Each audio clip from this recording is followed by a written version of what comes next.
एक और सवाल करें। हम चलते हैं अहमद गाजी के पास। अच्छा जी, इसकी भी रिक्वायरमेंट देखें। टोटल इनकम कैलकुलेट करनी है, टैक्सेबल इनकम कैलकुलेट करनी है, नेट टैक्स पेबल या रिफंडेबल कैलकुलेट करना है। ये तो पूरे सवाल का है ना, हम तो नहीं करेंगे। हम तो यहाँ पे चूंकि सैलरी के बारे में डिस्कशन कर रहे हैं, तो हम सिर्फ और सिर्फ टोटल इनकम कैलकुलेट करेंगे। और आप में से किसी ने कहा सर ये कैलकुलेट क्यों नहीं की, तो वर्चुअल फुट पड़ जाएगी इसको मेरे से, बिकॉज जब हम ये प्रॉपर क्वेश्चन में आएंगे तब हम ये प्रॉपर टैक्सेशन की वर्किंग करेंगे, जो इस न्यूमेरिकल का पार्ट है। अभी तो उसका पार्ट नहीं है। अब मैं ये सवाल प्रॉपर फॉर्मेट में सॉल्व नहीं करूंगा, मैं एडजस्टमेंट्स आपको डिस्कस करता जाऊंगा ताकि आपको समझ आ जाए। अब सवाल रीड करते हैं। अच्छा, एक चीज आप लोगों ने शायद गौर की हो, शायद आपने नोट की हो कि मैं यहाँ पे हर एक एडजस्टमेंट जो है वो लाइन छोड़ के लिख रहा हूँ। मैंने इस सवाल में भी हर एडजस्टमेंट लाइन छोड़ के लिखी, इसमें भी मैं एडजस्टमेंट लाइन छोड़ के लिख रहा हूँ। इससे पहले जो सवाल किया था उसमें भी हम एडजस्टमेंट लाइन छोड़ के लिख रहे थे। आप लोगों ने जब आई कैप पे अपना सवाल करना है, आपने इसी हैबिट को ऑप्ट करना है। एडजस्टमेंट्स करें सॉल्व, लेकिन लाइनें छोड़ छोड़ के एडजस्टमेंट्स करें, तो आप लोगों के लिए ज्यादा कन्वीनियंट होगा। फॉर एग्जाम्पल, अगर आपका कोई एरर हो गया, कोई गलती हो गई, जैसे फॉर एग्जाम्पल आपने जी यहाँ पे गलती हो गई है, आप इसको यहाँ पे कट करके, आपके पास ऊपर भी रेक्टिफाई करने का रूम होगा, आपके पास नीचे भी इसको रेक्टिफाई करने का रूम अवेलेबल होगा। तो एडजस्टमेंट्स को लाइनें छोड़ छोड़ के किया करो पेपर में, तो ताकि आपको अगर खुदा ना खास्ता कोई गलती हो जाए तो उसको रेक्टिफाई करने के बावजूद आपका जो प्रेजेंटेशन जो है वो आपका हर्ट नहीं होगी। Got it? चलिए जी, ये सवाल देखते हैं।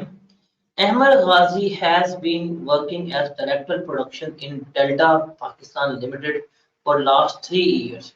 He has received following emoluments from DPL during the year end 30 June 2008. अच्छा, इनकम टैक्स के न्यूमेरिकल में ना एक और एग्जामिनर के पॉइंट ऑफ व्यू से जब बच्चों को कंफ्यूज करता है, वो पूरी कहानी आपको पहले बता देता है, सवाल के एंड पे बताता जाएगा कि इसने इस तारीख पे रिजाइन कर दिया और ये इसकी रेजिग्नेशन डेट थी, वो आपको बिल्कुल एंड पे जाके बता देगा। तो इसलिए टैक्स का सवाल कम से कम 3 दफा पढ़िएगा। 3 दफा सवाल पढ़ने के बाद आपने क्या करना है, उसको आपने लेकर चलना है। तो ये नहीं करना कि सवाल शुरू किया दे मार्क्स पढ़ना शुरू कर दो, वैसे ही करते हैं। वो एंड पे जाके ना आपको कोई ना कोई ऐसी कनेक्टिंग बात बता देगा जो सबसे पहले वाली एडजस्टमेंट के साथ लिंक कर रही होगी। ये आपको मल्टीपल क्वेश्चंस में इस तरह की हरकतें नजर आ रही होंगी, तो ये आपने देखना है। ठीक है जी। अब देखें जी, हमारे पास है जी basic salary, house rent allowance, medical allowance. Medical allowance आप जब पेपर में पढ़ोगे ना, आप आई के हॉल में बैठे हुए हो, आपके सामने पेपर आया है, आपने मेडिकल अलाउंस की टर्म पढ़नी है, तो इसको फौरी तौर पर आपने क्या कर लेना है, स्टार कर लेना। इसको फौरी तौर पर मार्क कर लो। क्यों? बिकॉज आपने तलाश करनी है किसकी, आपने तलाश करनी है वो जो आपका है इनकम मेडिकल फैसिलिटी, आपने उसकी तलाश करनी है। अगर मेडिकल फैसिलिटी होगी तो इसका ट्रीटमेंट अलग हो जाएगा, अगर मेडिकल फैसिलिटी नहीं होगी तो इसका ट्रीटमेंट क्या हो जाएगा, अलग हो जाएगा। रिमेंबर, मेडिकल अलाउंस को पढ़ते साथ स्टार कर लेना, हाईलाइट कर देना, लिंक निकालने के लिए, भूलना नहीं है चीज।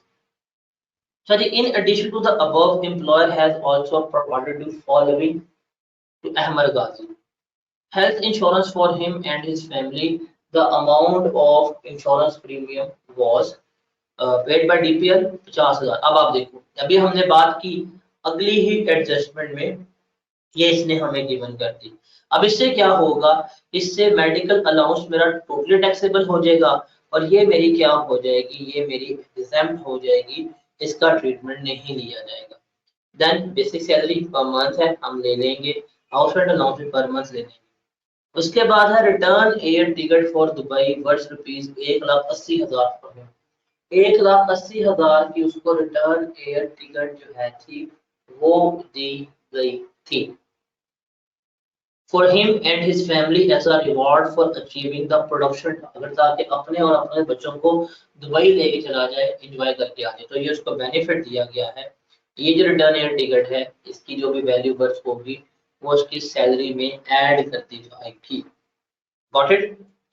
उसके बाद loan was 5 million was given to him on 1st August 2007 at 6% per annum. Now इसका ट्रीटमेंट क्या होगा? अब आप देखो, आपने लोन लिया, लोन की रकम थी 5 मिलियन। आप इस 5 मिलियन का क्या लेंगे? आप इस 5 मिलियन का ट्रीटमेंट लेंगे और वो कितना होगा? वो होगा जी हमारा 10% माइनस 6%। अब आपने अगस्त में लिया तो आप इसको आप प्रपोर्शनेट करेंगे और क्या लेंगे? आप इसको 11/12 कर देंगे। जो आपका आंसर आएगा वो आप इसको इनकम में ऐड करेंगे। तो ये लोन के लिए और व्हीकल्स के लिए ये चीज जो है ये आपने क्या करनी है, ये आपने अपने इनकम में ऐड करनी है। उसके बाद है other information relevant to the tax year 20x8। वो कौन सी है? अंडर एम्प्लॉय शेयर स्कीम, ये टैक्स की एडजस्टमेंट है। अच्छा, नहीं पढ़ लेते हैं। With holding tax of ₹15 lakh deducted from his salary, उसकी सैलरी में से हमने 15 लाख काटा था, वो रीइंबर्स्ड टू हिम, वो हमने उसको वापस कर दिया। तो उसको टैक्स उसका काट उसको वापस कर दिया ना, तो ये तो बेनिफिट हुआ। तो ये 15 लाख क्या किया जाएगा? ये 15 लाख भी इसकी इनकम में ऐड कर दिया जाएगा, उसकी इनकम का पार्ट बना दिया जाएगा, तो ये ऐड हो जाएगा। So employee share scheme, under an employee share scheme, 10,000 shares of BPL were allotted to Ahmed Ghazi on 1st January 2006. According to the scheme, he was not allowed to sell transfer the shares up to 31 दिसंबर 2006। उसको shares दिए गए हैं but वो उन shares को ना बेच सकता है ना उनको वो ट्रांसफर कर सकता है। On 1st April 2008, he sold 6,000 shares of DPL of rupees 33 पर शेयर। उसने 33 पर शेयर के लिहाज से वो शेयर अपने बेच दिए। The face value of share is ₹10। जो फेस वैल्यू शेयर की है थी वो 10 रुपए थी। Fair market value on different date were as follow.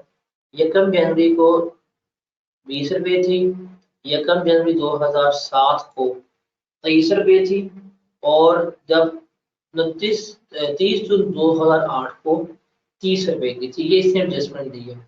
अब ये जब एडजस्टमेंट पढ़ेंगे ना तो आप लोग कंफ्यूज हो जाएंगे कि यार ये कैसे हुआ और कैसे नहीं हुआ, मतलब ये क्या इवेंट है, क्या इसका सैलरी में बेनिफिट आएगा कि नहीं आएगा।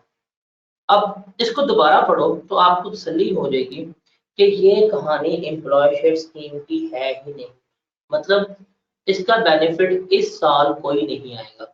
आपका टैक्स ईयर कौन सा है? आपका टैक्स ईयर 30 जून 2018 है। ये शुरू हुआ होगा 1 जुलाई 2007 से और खत्म हुआ होगा 30 जून 20x8 से।